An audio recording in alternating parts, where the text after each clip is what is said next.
Hello everyone, welcome to bat IQ। तो जैसा कि आप सभी को पता है कि अभी हम लोग पढ़ रहे हैं साइंस। ये जितने भी साइंस के क्वेश्चन है वो सारे आपके झारखंड में भी जितने भी एग्जाम होने वाले हैं उन सारे एग्जाम के पॉइंट ऑफ व्यू से बहुत ही इंपॉर्टेंट है। तो आज हम लोग पढ़ने वाले हैं पार्ट 2 में कुछ इंपॉर्टेंट क्वेश्चन को बेसिक कॉन्सेप्ट के अकॉर्डिंग। पहला क्वेश्चन है आपके पास कि जौ के अंकुरित बीजों के किण्वन से बने शराब को कहते हैं, क्या कहते हैं? तो जी हाँ, इसमें आप याद रखिएगा कि अधिकतर बियर जो आपका जौ यानी बार्ले के किण्वन से बनते हैं ना, इसीलिए बेसिकली भारतीय उपमहाद्वीप में जौ की शराब या बोल सकते हो इसे ऑक्सी के भी नाम से जो है वो बुलाया जाता है ना। तो शराब बोलो या फिर ऑक्सी बोलो, दोनों सेम होता है। तो आपका क्या हो जाएगा? तो आपका बियर हो जाएगा ना। चलिए आगे बढ़ते हैं। इसका नेक्स्ट क्वेश्चन है आपके पास कि माँ और शिशु के बीच गले लगना या चुम्बन निम्न हार्मोनों में से किसके मोचन को प्रेरित करता है? तो जी हाँ, इसमें आप याद रखिए कि ये जिस हार्मोन को प्रेरित करता है वो है आपका ऑक्सीटोसिन। ऑक्सीटोसिन नामक हार्मोन को ये प्रेरित करता है ना। चलिए आगे बढ़ते हैं। इसका नेक्स्ट क्वेश्चन है निम्नलिखित में से किस पदार्थों का उपयोग बर्तनों को चमकीला बनाने के लिए किया जाता है? तो जी हाँ, हम लोग बर्तनों को चमकीला बनाने की बात करते हैं तो जिंक ऑक्साइड का उपयोग जो है वो आपका बर्तनों को चमकीला बनाने के लिए किया जाता है ना। वहीं वस्तुओं को चमकीला बनाने में इस्तेमाल होने वाले अन्य ऑक्साइड जो है वो आपके इस प्रकार से हैं। पहला आपका सिलिकॉन ऑक्साइड होता है, एल्युमिनियम ऑक्साइड होता है, बेरियम ऑक्साइड और आपका सोडियम ऑक्साइड। इस तरह के ऑक्साइड जो है वो आपके चमकीला बनाने में यूज़ किए जाते हैं। तो इसका करेक्ट आंसर क्या हो जाएगा? बर्तन को चमकीला बनाने के लिए जिंक ऑक्साइड का प्रयोग जो है वो किया जाता है। ऑप्शन डी जो है इसका करेक्ट आंसर हो जाएगा।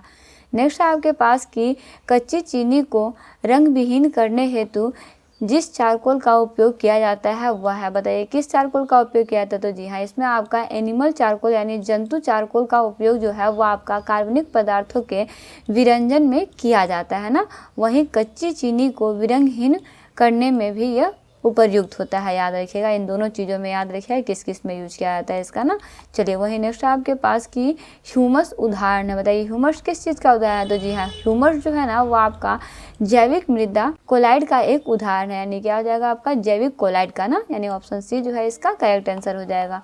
नेक्स्ट है आपके पास कि सूर्य के प्रकाश के अदृश्य भाग से प्रकाश संश्लेषण किया जाता है, जिसके कुछ इसमें से कौन सा भाग के द्वारा जो है वो किया जाता है? तो जी हाँ, तो इसमें आप इस टॉपिक को याद रखिए कि गहरे समुद्र के सतह से 400 से लेकर 8000 फीट तक की गहराई में पाए जाने वाले जीवाणु, जिसे ग्रीन सल्फर बैक्टीरिया कहते हैं, और रक्त विकीर्ण के प्रयोग द्वारा जो है वो प्रकाश संश्लेषण कर ऊर्जा उत्पन्न करते हैं। यानी इसका करेक्ट आंसर क्या हो जाएगा? तो वह है आपका बैक्टीरिया के द्वारा। ऑप्शन सी इसका करेक्ट आंसर हो जाएगा ना। वही नेक्स्ट है आपके पास कि निम्नलिखित में से किसने न्यूटन से पूर्व ही बता दिया था कि सभी वस्तुएं पृथ्वी की ओर आकर्षित होती है? तो जी हाँ, ये इसका करेक्ट आंसर आपका हो जाएगा ब्रह्मगुप्त ना। ब्रह्मगुप्त गुप्तोत्तर की बात करते हैं तो याद रखिएगा कि ब्रह्मगुप्त गुप्तोत्तर कालीन गणितज्ञ एवं खगोलीय शास्त्र थे। इन्होंने ब्रह्म सिद्धांत की रचना जो है वो की तथा सर्वप्रथम यह बताया कि पृथ्वी सभी वस्तुओं को अपनी ओर जो है वो आकर्षित करती है ना। चलिए वही नेक्स्ट है आपके पास कि सामान्य टीवी रिमोट कंट्रोल में उपयोग किए जाने वाले तरंगे होती है, बताइए कौन से तरंगे होते हैं? तो जी हाँ, सभी को पता होगा कि ये कौन से होते हैं? औरक्त किरणें होते हैं ना।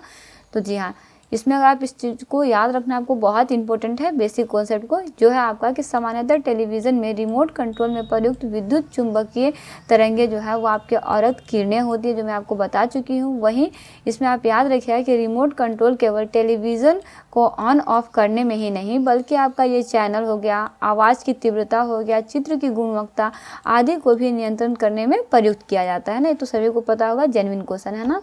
चलिए इसका लास्ट क्वेश्चन है आपके पास कि आयोडीकृत लवण में रहता है, बताइए क्या रहता है? तो जी हाँ, आयोडीकृत लवण की बात करते हैं तो याद रखिए पोटेशियम आयोडाइड संरचना एवं भौतिक गुणों में खाद्य लवण यानी टैबलेट साल्ट जिसको बोलते हैं के समान होता है ना। वहीं व्यापारिक स्तर पर आयोडीकृत लवण बनाने में सामान्यतः इसी का प्रयोग जो है वो किया जाता है। और इसके अतिरिक्त पोटेशियम आयोडेट, सोडियम आयोडेट हो गया और आपका सोडियम आयोडाइड का भी प्रयोग जो है वो आपका आयोडीकृत लवण बनाने में किया जाता है। इसका करेक्ट आंसर क्या हो जाएगा? तो जी हाँ, इसका करेक्ट आंसर जो है आपका पोटेशियम आयोडाइड हो जाएगा ना, यानी ऑप्शन डी इसका करेक्ट आंसर हो जाएगा। तो इस तरह से बेसिकली आज की वीडियो में हम लोग टोटल 20 क्वेश्चन को सॉल्व कर चुके हैं। ये जितना भी क्वेश्चन है वो आपके एग्जाम पॉइंट ऑफ व्यू में बहुत ही इंपॉर्टेंट हो सकते हैं, क्योंकि इसमें से कुछ क्वेश्चन ऐसे हैं जो आपके हमेशा रिपीट होते हैं, वहीं कुछ क्वेश्चन ऐसे हैं जो आपके एग्जाम में मैच कर सकते हैं। तो सारे क्वेश्चन को कॉन्सेप्ट के अकॉर्डिंग स्टडी करते रहिए। सारा का PDF जो है वो आपको टेलीग्राम चैनल पे मिल जाएगा, जिसका लिंक इसके वीडियो के डिस्क्रिप्शन बॉक्स में दिया हुआ है। वहाँ से जाके आप सारे क्वेश्चन को PDF में डाउनलोड करके स्टडी कर सकते हैं। तो मिलते हैं नेक्स्ट वीडियो में एक इंपॉर्टेंट टॉपिक, एक इंपॉर्टेंट पार्ट के साथ। Thanks for watching, like and subscribe bright IQ।